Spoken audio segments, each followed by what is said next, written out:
పొద్దున్నే హెల్లో అంటుంది, పొద్దు పోతే చాలు కళ్ళొకొస్తుంది. పొద్దు స్తమానం పోయినంత దూరం గుర్తొస్తుంటోంది.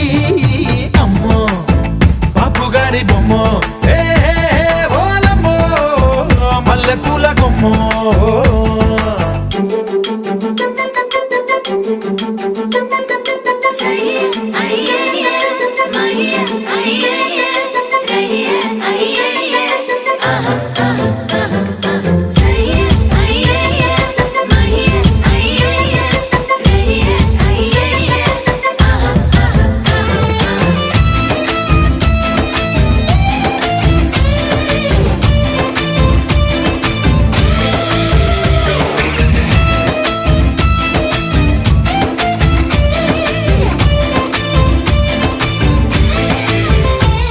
ఏ మాయాలోకంలోనో నన్ను మెల్లగా తోసేసింది.